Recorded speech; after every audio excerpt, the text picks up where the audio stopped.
to listen to my stories for the next hour. I got a beautiful, beautiful room tonight, and I really appreciate you giving up your time on your afternoon to listen to me. Now, can everybody back there hear me? Am I coming in loud and clear? Yes. Jake, am I in the right spot? Are we good? Well, let me introduce myself and clarify what... Is that too loud? Should I make it a little bit lower? No, we're good. We're good like this? Okay, I'll try to find a midway so we're all okay. If I'm too loud or too low, let me know, and I'll just try to vary it. But let me explain who I am and why I'm here. My name's ELLIOTT GORDON, and I've been lucky. I've been fortunate in the sense that I've been able to make a living doing something I've loved to do for the last several decades, which is to be part of the entertainment industry in the role of an agent. Now I've become a performer, but I've been an agent for many, many years. And I just want to quote the great George Burns, who once said he feels sorry for anybody who doesn't make a living in show business, because it's a great thing to do, to be able to lift people's spirits. And as a young man, I was lucky. Some of the older stars took me in as a kid into their lives, into their careers, and not only did I bring them back dates and jobs and deals, but we kind of became friends. There was a big age gap, and they kind of brought me in and shared stories of the wonderful things that they were involved with throughout their careers. And I just want to share some of those stories with you. There's a man who is very close to me. He's one of my best friends, and I was his agent for many years. He's retired, and he's the great comedian Pat Cooper. Anybody remember Pat Cooper? One of the funniest, warmest, genuine men I've ever met in my life. And he said, "El, you've got a great idea." He said, "I want you to do it. I want you to take our stories, my stories, Jackie Mason's stories, Frank Sinatra's stories, and bring them out to folks who loved us in the past and new people who may understand what we did creatively and take us into their lives as well." Now, there is a gentleman who's a special gentleman to me, who I made friends with as recently as 1.5 years ago. You know his work. You may not know his name. His name is Peter Yarrow. And Peter's about 80 now, and we became friends about 1.5 years ago.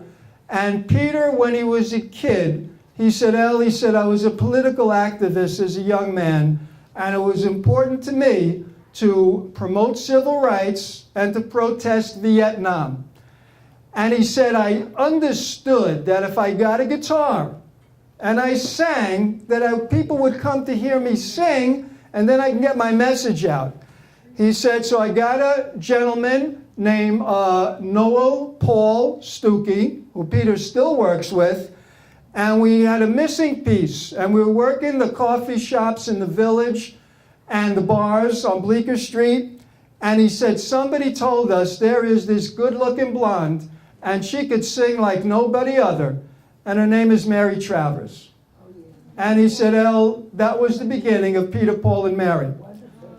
He said, "I never had any ambitions of becoming a recording star, but once we got together to draw those crowds, to send our message, our political message through music, the record deals came, the records sold, and before we knew it, we were millionaires." I said, "Peter, I'm going to be visiting some wonderful people. Many of them may have been your fans in 1962. Give me a couple of good stories to share with them." I said, "Peter, give me your best memory. It doesn't have to be a Grammy Award. It doesn't have to be the Ed Sullivan Show. Your big night from those years." And he said, "El, I got a good story for you. There was a man who was my hero in the early 1960s. His name was President Kennedy. And he said, in 1962, I got a call that there's going to be a special state dinner for some dignitaries, and the president requested Peter, Paul, and Mary as one of several acts to perform." He said, "So, El, I was so thrilled, you cannot believe." So we go to Washington, and we go to the White House, and there is one song that we do where we get on the floor and we entertain the audience. Somehow that was it wasn't displayed right, it wasn't told right to the president. And he thought he's supposed to sit on the floor while we're singing. So he said, we're singing, and we go into the song. President Kennedy gets off his chair, sits on the floor. And when President Kennedy sits on the floor, he's the top man. Everybody in the room sat on the floor, the gowns, the tuxedos.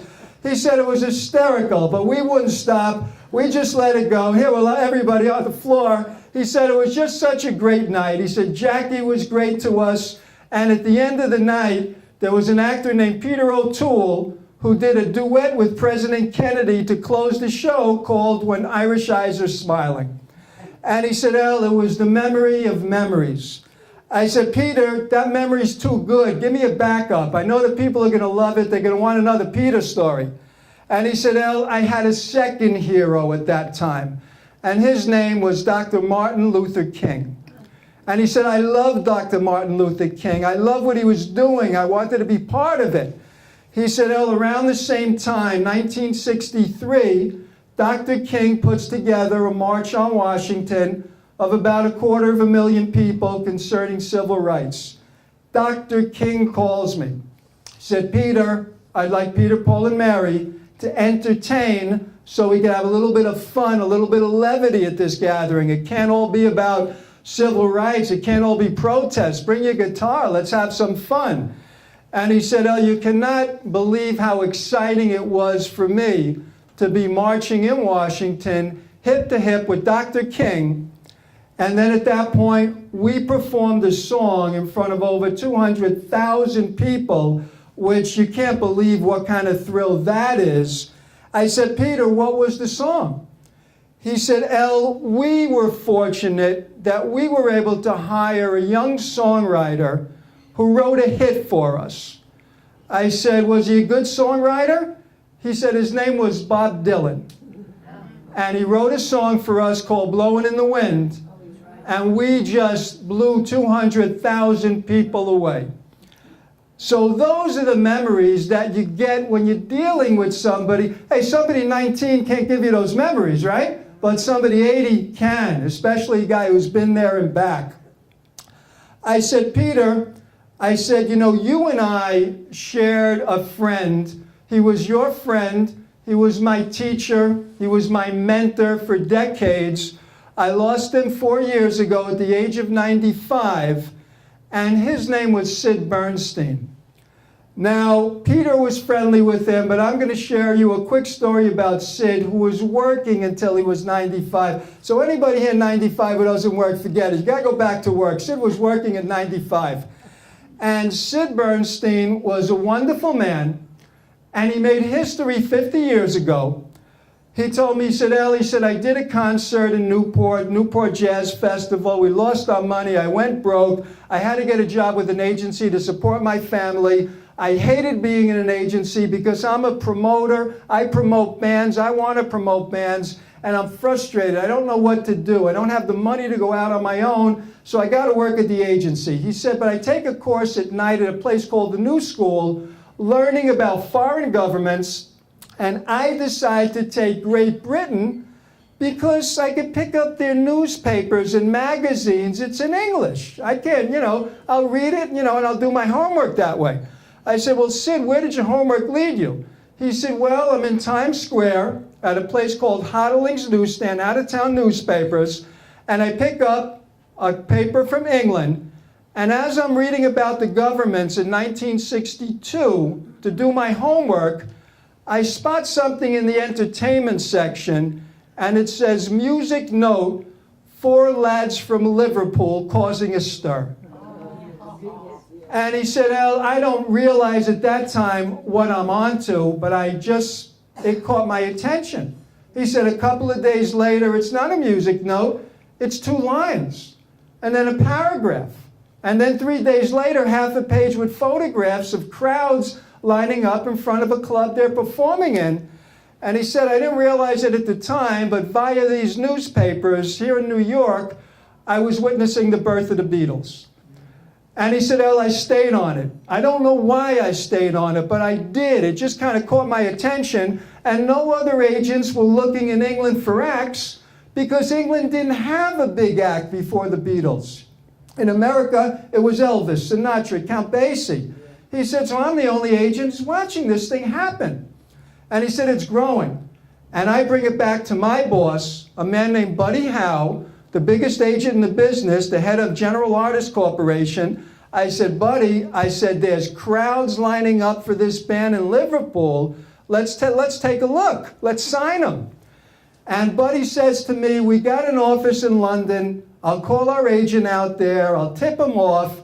Let's see what he says." Now, London and Liverpool are a long way. It's about a 3-hour car ride, so it's not. So about 2 weeks later, Sid tells me Buddy walks into my office and hands me a memo. And he said, "Vic went to Liverpool. He looked at the band, and the memo said, 'Good band, but not right for American audiences.'" And Buddy tells Sid, "We're going to turn down your band, Sid. We don't want them." And Sid told me, he said, "El, I'm dejected." He said, "Because I'm a promoter. I don't need to hear a record. I don't need to see a show. If there are kids lining up in crowds to watch these guys, they're good. Teenagers in Liverpool and teenagers in Philly and teenagers in New York, they're all teenagers. If they're buying tickets there, they'll buy tickets here." He said, "I'm hooked. I don't need the agency. I don't need Buddy Howe." Sid told me, he said, "El, back then I really had guts. I had courage. I can't find their manager's number." He said, "I want to raise money. I want to make him an offer and bring to New York. But there's no Google. There's no internet. Can't tap in, manager of the Beatles, and get the number on his screen." He said, "El, there's something called Besheret. When something is supposed to happen, it happens." Said there was a restaurant called Stouffer's. He said, and I'm there eating ice cream. I love ice cream. And a guy named Bud Seligwell walks in. He's an agent, a friend, and he said, "Hey, Sid, what's happening with you lately?" And he said, "Bud, I'm hot on a British band. I'm hot on these guys, man. I'm reading about them. I'm looking at pictures, and I don't know how to get their manager's number." He said, Bud says to me, "Sid, what's the name of the band?" He said, "They call themselves the Beatles." And Bud says to Sid, "I just got back from London. I was working for Brian Epstein, going to radio stations to push their records." He said, "Sid, here's Brian's number, but it's a local thing, and Brian's a one-man show, and you're wasting your time. It's not as big as you think it is. It's local." And Sid tells Bud, "I feel it in my bones." So Sid tells me, he said, "El, Brian was living at his mother's home, Malka Epstein, Queenie Epstein in London." He said, "I call her, CI6, whatever, and I get her on the phone, and she's such a sweet lady, and she's telling me, 'Mr. Bernstein, the one thing I can't get here in London is the Sunday book review of the New York Times. But you can get it in New York. Can you send it to me?' And he said, I made a promise to Malka Epstein, which I kept for 30 years. Every Sunday, she got me to mail her the Sunday book review of the New York Times. She says to me, 'Brian's upstairs. I'll put him on the phone.' So she gets Brian, and Sid tells me, Brian says the first thing he says to me is, 'Sid, you're the first person to return my call from America. Nobody will return my call. Record companies won't put out our records. Nobody will book us. They say we're basically a waste of their investment. You're the first person to call from America. What's wrong with you people out there?' And Sid tells me, he said, 'El,' he said, 'I told Brian, I've been following your boys.'" He never called them the Beatles. He called them my boys. He said, "I'm following your boys. I believe in them. I want to make you an offer." And I said to him, "Brian, how much money are you guys getting now in London and Paris and Germany and Berlin?" He said, "Sid, we're getting $2,000 a night American money." So he said, "Brian, I'll offer you 2 shows for $6,500 for Carnegie Hall. Let's bring him to New York right away." And he said, "El, Brian turns that down." He said, "I'll take it, Sid, but let's wait a year from now to get some records to break." And at that point, Sid didn't have any money. He goes to 47th Street, raises money from one of the diamond dealers who he knew to put a deposit at Carnegie Hall to make a deal with Brian. And before you know it, a year later, Sid Bernstein's in the middle of Beatlemania. That relationship between Sid and Paul McCartney lasted till the day he died. I have a copy of the letter the very end, Paul sent Sid a beautiful letter right before he passed away 4 years ago and said, Sid, I remember, and I want to thank you for what you did for us 50 years ago. And it's a relationship that lasted 50 years. But you know, there are other people in show business, and there is a lady named Lainey Kazan. Does anybody remember Lainey? Is she great? Is Lainey wonderful? Lainey's a good friend, and I asked Lainey, I said, Lainey, no, that was Abby Lane. Oh. And she was also, both of them were from Brooklyn. So I asked Lainey, who's now in California, and she still does movies, I said, Lainey, could you give me a little background on your life? You led an interesting life, Lane. You had some interesting boyfriends, you've had an interesting career. And she told me, I said, how did it start? She said, Elle, in 1964, I tried out for a Broadway show, and I'm a girl from Brooklyn, Ocean Parkway, and there was another girl from Ocean Parkway competing for that same show. She got it. I came in as her understudy. The show was called Funny Girl, and the competitor was called Barbra Streisand. And she said, Elle, I was a pretty tough young kid, a tough young girl, and I wasn't intimidated by Barbra Streisand or anybody else. And she said, every day I competed with her at the auditions, and I tried to get that job away from her. I did the best I could. I said, well, Lane, what happened to get you out of understudy? She said, well, it was an interesting experience. The producers came over to me one day, and they said, Lainey, Barbara's not feeling well, and you're going to be going on tonight in her role as the star. She said, Elle, I got so excited that what I did is I called all the newspapers and said, come down and review me. I'm going to be starring on Broadway tonight. What happened? Barbara felt better. Lainey didn't go on, and the producers hit the roof. They said, who are you to call the press? Who are you to become in charge? You do that again, we're fired. You'll never work Broadway. She said, Elle, a couple of months go by, again they come to me and they say, Barbara's not feeling well, you go on. Again I get in touch with the press, but that night I did go on. And that night I was great, but again the producer comes over to me and said, we told you we'll fire you if you call the press. She said, well, you could tell me what to do, but you can't tell my mother. So that worked out okay. Lady got an agent. She went on a tour of doing engagements. She got a record contract. I said, Lane, how did you get to the movies? How did you get there and make the next step? She said, Elle, I'm working in Miami. There was a hotel called the Fontainebleau. Does anybody remember the Fontainebleau? Yes. Was that a great place? Still a great place. They redid it. So she said, Elle, I'm working the Fontainebleau. And a man comes in, and he tells me he's filming a movie, and he'd like me to read for not the co-star, but like right under the co-star, like the third name on the bill. And she said he wants me to get my agent, go to his hotel room, and he said, it's all legit, and we'll talk about it. She said, I did it, I got it, and I started dating this man who was the producer. I said, lady, who was that man? She said it was Frank Sinatra. And we started dating, and he opened up the Dean Martin show for me, and it was a wonderful relationship, and it really opened up my career. Now, you know, speaking about, does anybody here a fan of Frank Sinatra? A couple of people, a few folks like Frank Sinatra? Okay, there's a man named Tom Dreesen, who is one of my dearest friends and was my client. Tommy has got a fascinating story that he tours the country doing. I've booked him. And what happened with Tommy is he grew up in a slum in Chicago, and alcoholic parents, and he really had a tough time as a kid. And then he got married and became a comedian. His wife divorced him. He wasn't making a living. He said, oh, but in 1981, my life changed. I always had the right attitude, always knew I was going to be on top someday. And he said, I'm working the lounges in Las Vegas.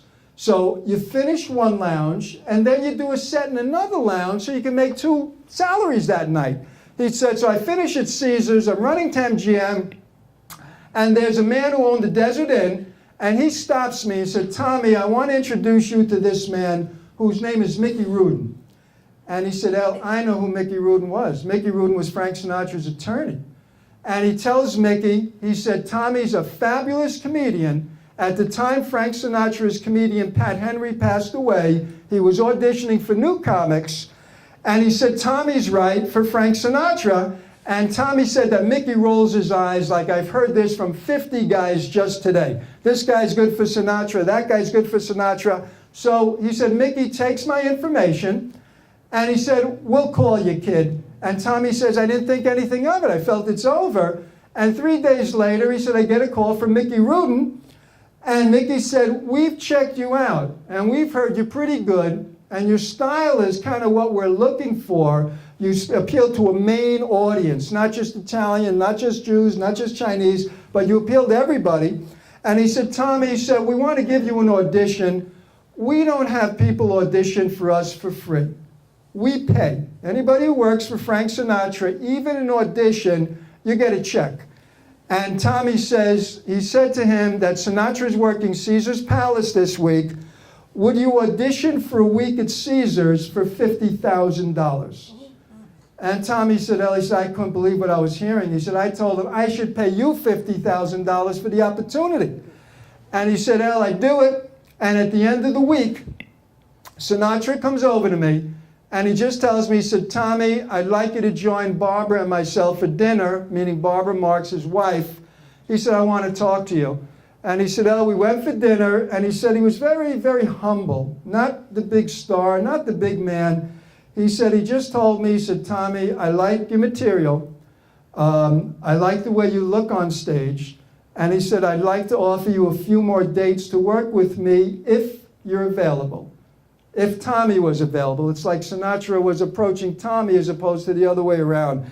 He said, that was so impressive coming from a man of his iconic stature. He said, I melted right there. He said, of course I'm available. He said, that availability led to 13 years. He said, I became not his comedian. He said, I became his son. He said, he changed my whole life. He became the father I never had. He said, I still visit Barbara, his widow, when I'm in California on Sundays. We play Mahjong together. And he said, I did his eulogy. I carried the casket. He said, we went the rest of the way together for 13 years. And I told him, I said, Tom, that's not an easy job. I said, what were the size crowds you were playing when you were working with Sinatra at the end of his career? He said, at the end of his career, he never drew less than a crowd of 20,000 people at the end, when it was towards the end. He said, so now I'm coming out to Madison Square Garden or someplace in Chicago or LA that's just like it. And he said, I got to face 20,000 people who don't want me there. They don't want the comedian. They want Frank Sinatra. He said, but I was able to turn it around and utilize it to do my job. I'm paid to make 20,000 people laugh and get ready for the man. I said, well, what did you do? He said, well, I played a game with the audience. I would go out, and of the 20,000 people working, 5,000 people are still looking for their seats because they don't care about the comedian. He said, so I had to get their attention, so I played a game. And I said to them, by a show of applause, how many people are in this arena for the very first time? And they would go like that. He said, then I'd say, by a show of applause, how many people are seeing Frank Sinatra for the very first time? And they go like that. And he said, then I'd say, by a show of applause, how many people aren't wearing any underwear? And then I'd get the laugh. And then they'd be fixed on me. I'd do my 15 minutes, and I'd introduce Sinatra. I said, Tommy, I said, that's beautiful. And I'm going to share a story with you now that happened to me. Tommy is working on Long Island 2 years ago for a man who's doing a Frank Sinatra tribute show, an actor named Robert Davi. So Tommy calls me and says, El, meet me out there. He said, he's got me there because I opened for Sinatra, and there's going to be about 1,200 people there. He said, and I want you to come down and have some fun. Great. I go out there, and they introduce a man in the audience named Irving Caesar. Now, I don't know if you know the name, but Irving Caesar is one of the great, great songwriters of that generation, of the 40s and the 50s. And I'm thrilled because I love Irving Caesar's work. So afterwards, we all go out to get a bite to eat. And I approach him. I said, Mr. Caesar, he's about 90 at the time. I said, Mr. Caesar, I'm Tom Dreesen's agent. And I said, a song that you wrote for Frank Sinatra is one of my favorite songs ever. It was on an album called September of My Years, and the name of the song was called It Was a Very Good Year. And it's a classic Sinatra song. And I said, Mr. Caesar, Sinatra makes it sound like it's when he was 17, when he was 35. Did you write it for Frank Sinatra, with his life in mind? And Mr. Caesar tells me, he said, no, I did not, which is a tribute to his talent, his ability. He said, I wrote it for another singer. You wouldn't know his name. He recorded it. He said Frank Sinatra listened to it on his car radio and had his arranger, Gordon Jenkins, call me to set up a meeting, and he told me, I know what to do to make that song a hit. And he said we came to terms. He did record the record. He said it was a #1 hit. And he said I did very well financially with it. But that's what talent is all about. When you could take something written for another man and turn it in to your life, your recording, and that's what Frank Sinatra was all about. And I'm going to give just one more Sinatra story. I said, Tommy, can you give me something personal that my audience will enjoy about him as a man? He said, yes, I will. He said, we're backstage at Bally's in Atlantic City one night, and he had a rule. The rule was everybody gets dressed up in a tuxedo every night. The band, the comedian, him, that's it. That's the rules for working for his employment. And he said, so I asked him, I said to him, Mr. Sinatra, I just bought a great black suit. Tomorrow we got a matinee. Can I wear my new suit? And he said, Ellie, he tells me something very beautiful, very tender, maybe something you wouldn't expect from Sinatra. And he said, he tells me that, Tommy, if you were going to do a command performance for the Queen of England, would you put on a black tie? And I tell him, of course I would, for sure. He said, Tommy, the waitress and the plumber and my audience, they work very hard for their money. They got to save up to buy a ticket to see me. He said, you do a command performance for them. And he said, that's the way he ran his show. That's the way he ran his stage. And, I don't think we hear enough about the nice stories about these wonderful people in entertainment. And there is a man who gave me a story that's one of the most impressive I ever heard. Do you folks remember Cousin Brucey? Yes. Sounds familiar. Great. He was, at that time, WABC radio in the 60s was rock and roll, not talk. And Bruce, so I guess now he's in his 80s, he was their star disc jockey. At 25, he was powerful. He was on ABC. He was doing great. I said, Bruce, lay a story on me that I could share with some friends. He said, I'm going to tell you a story I never told anybody. He said, when I was a hot disc jockey in 64, 65, 66, he said what would happen is that parents would come to me and they would say, Bruce, our children have run away. And their friends don't know who they are, where the cops can't find them. And they said, Bruce, we're very upset. We can't find our kids. And Bruce told me that I would say to them, well, what do you want me to do? And they told me, they say, Bruce, they've got that transistor radio next to their ear, listening to you play the Beatles and the Stones and the Dave Clark Five. You could reach our kids. And he said, I did. He said, I go on the radio, and at the end of the show, I'd say, Bobby, Mary, Freddie, you know who you are. I'm talking to you. You're in an alley. You're in the park. You're sleeping on a bench. You have problems with your parents.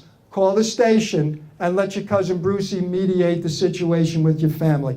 And he said throughout the years, I returned dozens of runaway children to their homes. Now, I'm going to change pace a little bit because I did say we're going to do a lot of talking about comedians. There is a club that I'm a former member of, which is called the New York Friars Club. This is my membership certificate, so it's totally legitimate. And they were known for the great comedian roasts throughout the years. And it's really digressed. Now Comedy Central does it. It's not really the Friars Club. And they can get nasty, and they can get mean, and they can humiliate people.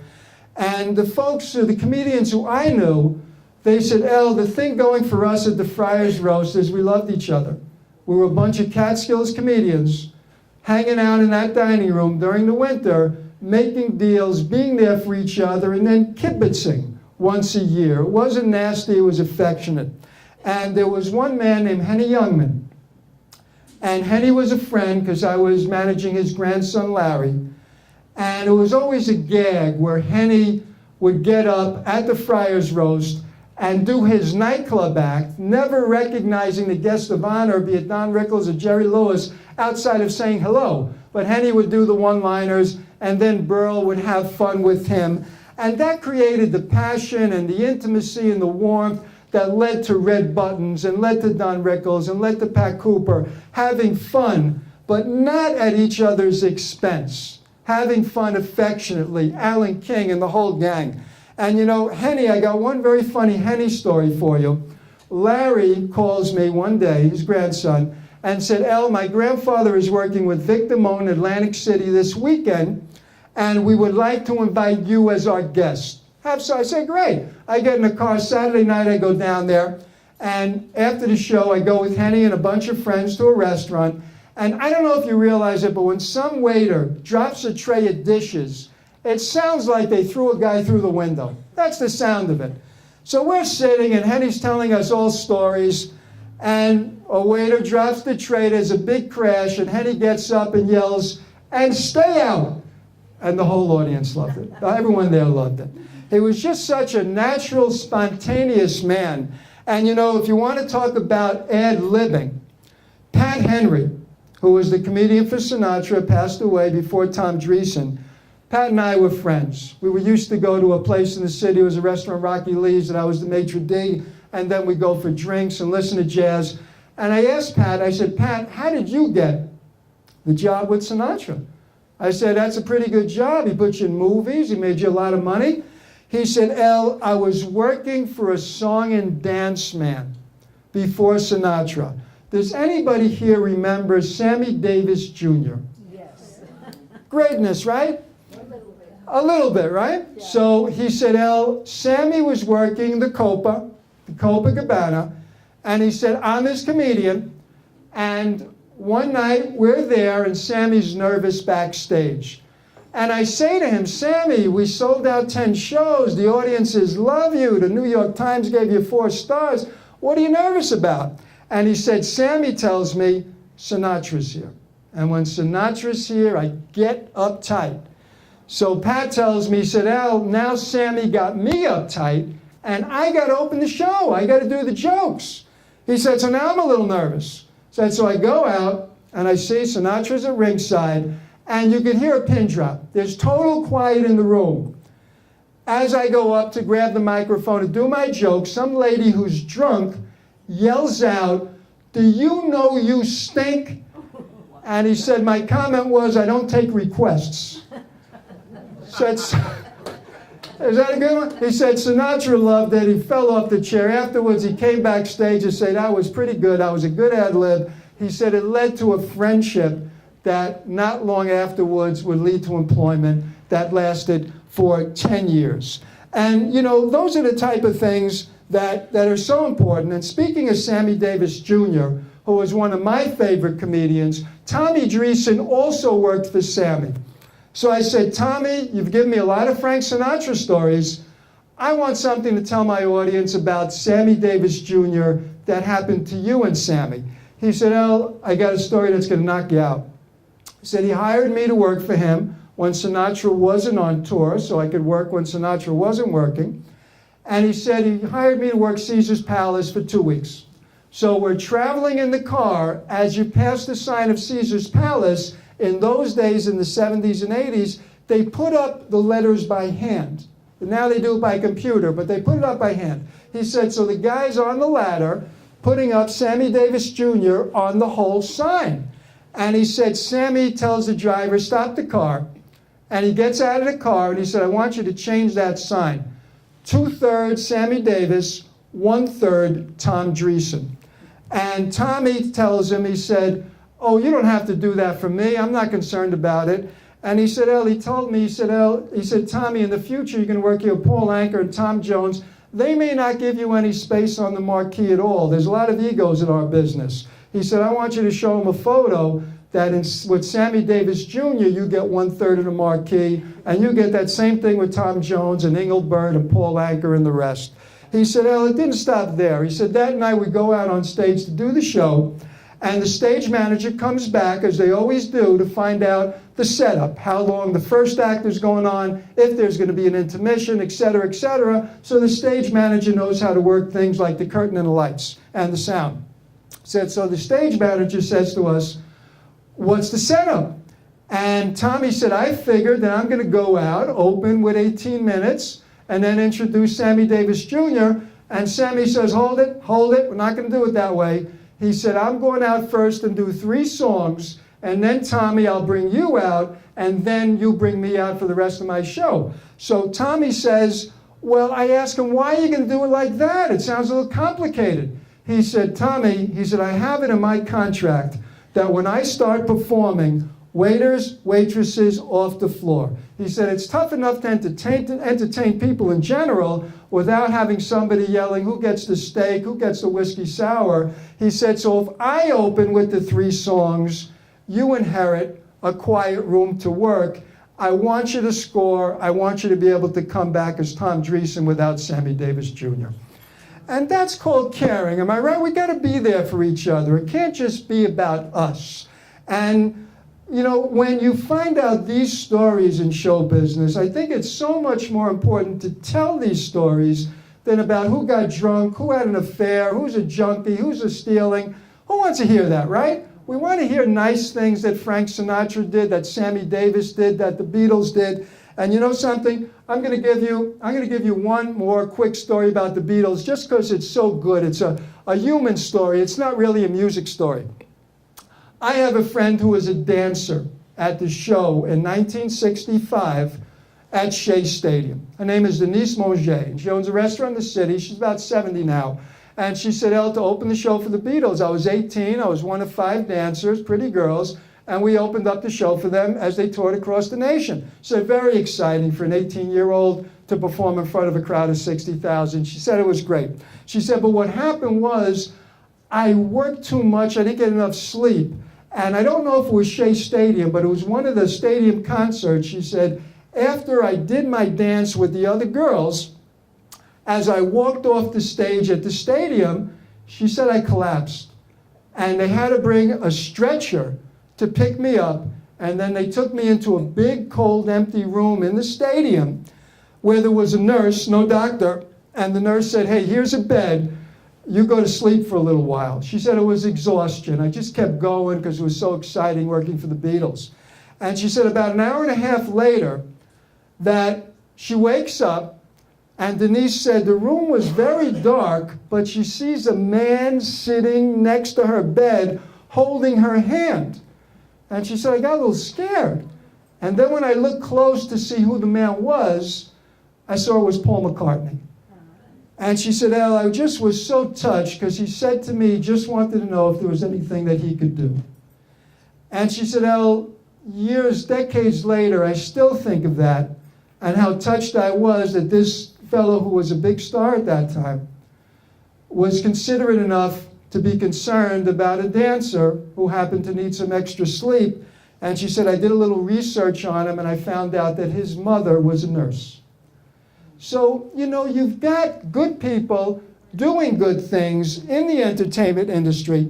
And, you know, we don't talk about it enough. Now, I think there may be some sports fans here.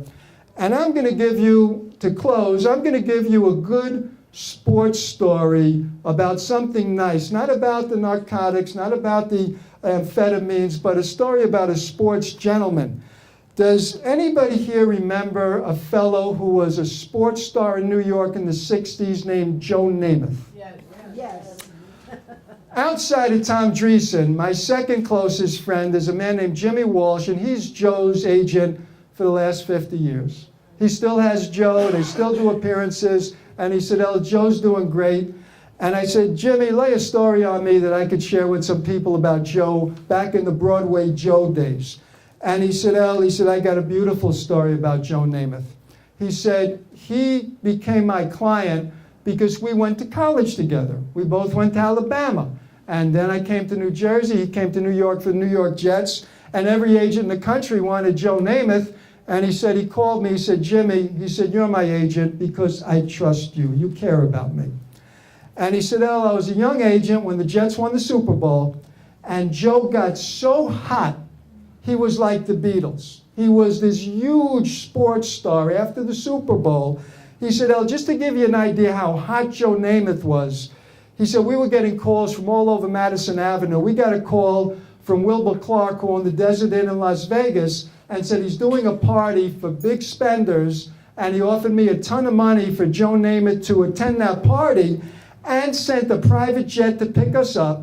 And when we got to the airport, there was a driver with a Rolls Royce to take us around Las Vegas, and they gave us tickets to the biggest show on the Strip in 1969, which was Elvis Presley.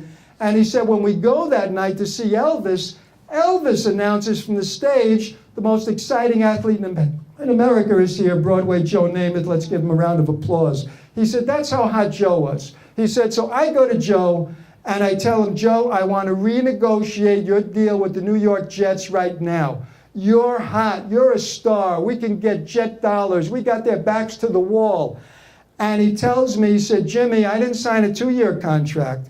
I signed a 3-year contract. And my contract's not up until next year, and you renegotiate it then. He said, but I tell him, Joe, you could, God forbid, get hurt. You could have a lousy year. You're the biggest thing in sports now. I want to renegotiate. I want to shove the New York Jets back against the wall and come out with money. And he told me, he said, Jimmy, you can't touch that contract. He said, you can't say anything to anybody about my contract until next year. He said, once I sign a deal, it's a deal. And he said, I tell him, but the Jets got a good deal. And he tells me, well, that's too bad for me. The New York Jets got a good deal. That's the way it works. And he said, I learned that Joe Namath is right. He said, throughout the years, I had his price very high for endorsements. And we got our money. And one of the reasons is that the heavyweights want to deal with the real McCoys. The big businessmen want to deal with guys that once they make an agreement, don't renegotiate, that their word is good. He said in 1973, I got him a deal selling Brut cologne for Fabergé that on today's terms would come out to $75,000 a week, guaranteed for 20 years. He said, those are the deals I was making for Joe Namath, and part of it had to do is because he may like the girls and he may like the scotch, but his word is good. And that's really what it comes down to. Now, I just want to ask you folks if there's any celebrity that is a favorite of yours that maybe I've got a personal anecdote with. Anybody? Myron Cohen. Myron Cohen, so Myron Cohen is one of the few I don't. But speaking about comedians, I do got a Jackie Mason story. Is anybody here a fan of Jackie Mason? Okay, Jackie, as we know, got in a lot of trouble, or maybe some folks don't, doing the Ed Sullivan Show. I said, Jack, what happened with the Ed Sullivan Show? He said, it was live TV. I'm going on. They cut my 8 minutes to 4 minutes because President Johnson was making a speech about the Kremlin. He said, so now I only got 4 minutes, and I'm doing pointing routines, pointing to people with my index finger, and that's all I did. He said, after I do it, I go to my dressing room, somebody comes running down, and they say, Sullivan wants to see you now. And he said, I didn't know what I did because I didn't do anything. He said, I go over, and Sullivan is in a vicious rage. I don't know what the hell happened. He says, you're an obscene comic. He thought I used a different finger, an obscene finger, and made an obscene gesture in front of a live camera. And he said, you'll never do television again. You'll never do my show again. You're a filthy comic. You're a lowlife. You don't belong in this business. This is a business of George Burns and Myron Cohen, and not comics like Jackie Mason. He said, word got out that I'm an obscene comic, that I'm a loose cannon. I couldn't get television work. It hurt my career tremendously. And he said, I never did it. He said about a year later, he's working in Las Vegas, and he told me that in the airport, he runs into, of all people, Ed Sullivan. And he said Sullivan came over to him, kind of shrunken down. And he said to him, he said, Jack, he said, I asked the stagehands if they saw what I saw, And they said they didn't.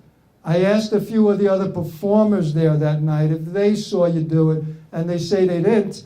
And he said, Jack, apparently I thought that I saw what I saw and you never did it. And he said, the only reason I haven't come to you sooner to apologize is because I'm not a big enough man to admit my mistakes. And he invited him on his show the following Sunday, and Jack attended. But unfortunately, the smudge was there. And it took Jackie about 20 years to get back into the big time. He said, I always worked the Catskills, I always worked Miami, and I never made less than $200,000 a year in the 60s. But it prevented me from earning $4 or $5 million a year until 1986, when he went back and he had his big hit on Broadway, and over a period of 3 years, he sold $150 million worth of tickets. And Jackie Mason returned to the big time. But he said, I'm not the kind of guy to blame somebody else for me not succeeding. He said it happened. I never blamed Ed Sullivan, but I just want to share with you a Jackie Mason story. Anybody else has an entertainer that may, does anyone, I got one good one, and then I'm going to close. Well, Milton Berle, I actually don't, but I'm going to do one more story. Does anybody here enjoy Tony Bennett? Okay, so I'm going to close with this one because there's no other Tony Bennett. There's only the one and all. And again, I think he's 90 years old. You guys got to get back to work. Tony's 90, he's working. You got to get back in the workforce. So I run into Tony at a party probably about 8 or 9 years ago. And I said, Tony, we have a friend in common. Sid Bernstein is my teacher. And he said, Sid Bernstein put me in Carnegie Hall the very first time I went there. And I said, wow. And then I called Sid. I said, Sid, you got to lay the story on me. Tony just told me you put him in Carnegie. He said, I did. I put him in twice. He said, what happened was in 1962, he said, I was working for GACs before the Beatles, and my client was Tony Bennett. He was signed with the agency, and responsible agent was me. And he said, and I love Tony Bennett. He said he was my favorite singer, more better than Sinatra as far as Sid was concerned. So he said, Tony calls me while I'm his agent at the agency, and he said, I'm very unhappy, and I'm leaving General Artist. You guys just can't get anything right. You got me working in bars. I haven't been on the Sullivan Show in 2 years. You guys are lousy. You don't believe in me. This was before San Francisco. And Sid calls Tony into the office, says, Tony, I got an idea. He said, I presented Judy Garland in Carnegie Hall, and that was her turnaround. I said, Tony, it's not only that you got to do a great concert, do it in Carnegie. That's where people pay attention. He said, you put up your own money, and I'll promote it. But we want to scale the tickets so a sellout breaks even. Nobody's making money here. It's a career move. And he said, Sid, I'll do it. So Sid told me, he said, Tony's Italian, and he's a favorite son of the Italian community, and I wanted the strongest, most emotional Tony Bennett fans in the crowd that night. He said, so I put posters all up, Little Italy, Bensonhurst, Bay Ridge. He said, he's Italian. He said, I want that room full of people who are proud of him, not only as a singer, but as a representative of their heritage. He said, so we sell the place out, it's packed. Tony comes out and he does 45 songs. He doesn't stop singing. They did an album. You could pick it up on YouTube in the store. And he said, the next day we got rave reviews from the Times. And he said, I picked up the phone. It was a call from a theater in Colorado. And they offered me $10,000 for one night for Tony Bennett. And that really put his career back on track. Now, 2 years later, 1964, Sid's going in with the Beatles, and he brings in a singer, Shirley Bassey, for a second show. And he said, I called Tony, and I said, Tony, it's been 2 years since you've been in Carnegie Hall. Time to go back to Carnegie. I said, what did Tony say? He said, Tony tells me if you get me a great band, I'll go back into Carnegie. He said, I called Tony 20 minutes later, and I said, would Count Basie do? And he goes wild. He goes wild. He said, Sid, that's heaven. Count Basie. He said, we sold out the show quickly. Tony does the show. He said, and at that time, his price was $5,000 for a show, 1964. He said, so I go after the show to give Tony his check for $5,000. Usually you do it before the performer goes on. But Sid got busy. He said, I went in afterwards to give him $5,000. And he said, Tony looks at me. He said, what's that? And he said, well, it's $5,000. It's your fee for tonight. And he said, it only happened to me once in 50 years. But he told me, Sid, I told you, get me a great band and I'm yours. Put the $5,000 in your pocket. And that's the type of man Tony Bennett is. So it's something that we call a mensch. You got people out there. You got great stories in show business. I want to thank you for giving up an hour of your time to listen to me and stories about my friends. Thank you, and I'd like to come back again.